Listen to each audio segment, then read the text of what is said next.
연애에서의 불안 차이. 존재형이 불안을 느끼는 경우들. 연애를 할 때 존재형은 불안함이 적은 편에 속한다. 존재형의 중심은 관계가 아니라 자기 존재 상태에 있기 때문이다. 그래서 존재형은 관계를 억지로 붙잡지 않고 상대에게 과하게 집착하지 않으며 흐름을 받아들이는 경우가 많다. 연애를 삶의 일부로 받아들이며 인간관계가 자신의 존재 전체를 대신하지는 않는다. 그래서 많은 존재형들은 왜 이렇게 덤덤해?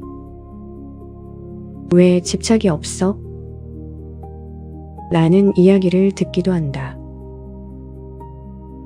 하지만 그렇다고 해서 존재형이 항상 흔들리지 않는 것은 아니다.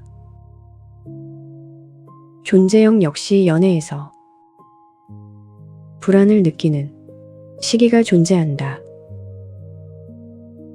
존재형도 항상 같은 상태로 존재하지는 않는다.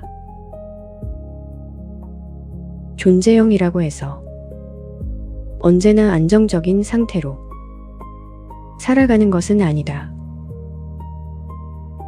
어떤 시기에는 자기 중심이 단단하게 유지되고 존재 에너지가 자연스럽게 열려 있다.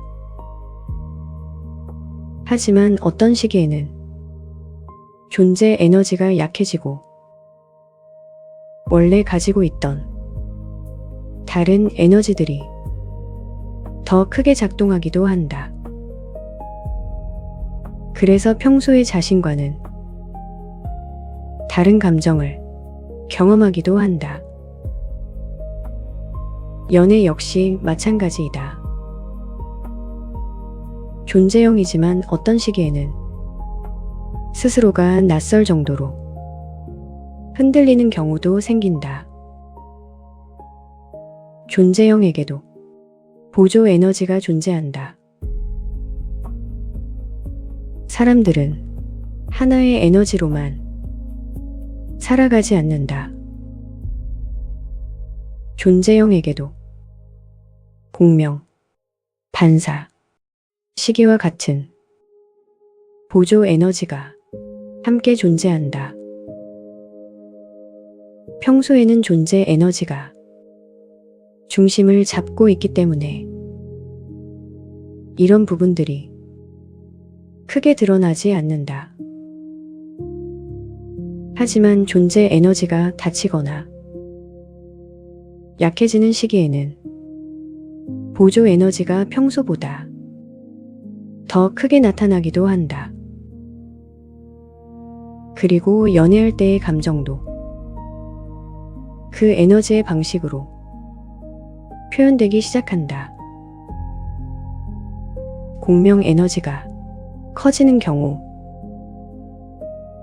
존재 에너지가 약해지고 공명 에너지가 크게 작동하는 경우에는 상대의 감정 변화에 민감해질 수 있다.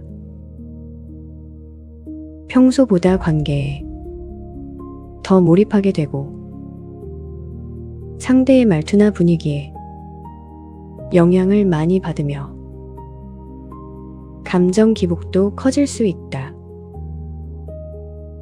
관계를 자연스럽게 바라보던 사람이 어느 순간 상대에게 더 집중하게 되고 평소에 자신답지 않게 감정에 흔들리는 경험을 하기도 한다.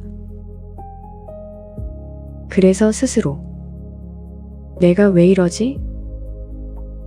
라고 느끼기도 한다. 반사 에너지가 커지는 경우 존재 에너지가 약해지고 반사 에너지가 크게 작동하는 경우에는 상대의 반응에 더 민감해질 수 있다. 이때는 상대가 나를 어떻게 보는지, 나는 어떤 사람으로 비춰지는지, 이 관계 속에서 나는 어떤 존재인지, 이런 부분들이 크게 느껴지기 시작한다. 그래서 평소보다 자신의 모습에 대한 고민도 많아지고 상대의 작은 반응에도 마음이 흔들릴 수 있다. 존재형이지만 일시적으로 반사형처럼 느껴지는 것이다.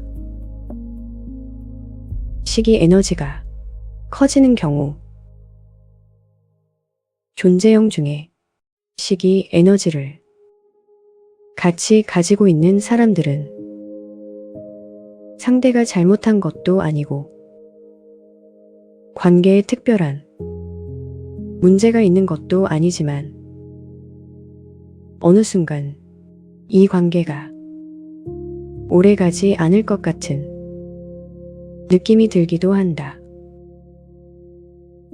관계의 흐름이 먼저 느껴지고 아직 일어나지 않은 미래에 대한 생각이 많아지며 현재보다 앞으로의 방향에 마음이 가기도 한다. 그래서 사랑하고 있음에도 불구하고 현재를 충분히 누리지 못하고 생각이 많아지기도 한다. 그래서 존재형도 흔들릴 수 있다.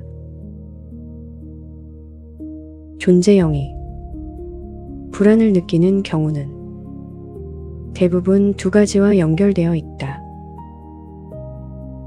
하나는 존재 에너지가 닫혀있는 시기, 또 하나는 보조 에너지가 평소보다 더 크게 작동하는 시기이다.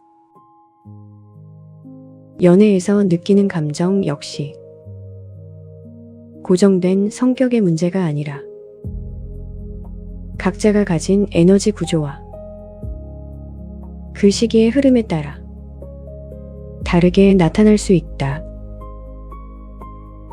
그래서 때로는 지금의 감정만 보고 내가 변한 건가? 라고 생각하기보다 지금 나는 어떤 시기를 지나고 있는 거야? 라고 생각해 보는 것이 더 중요한 질문인지도 모른다.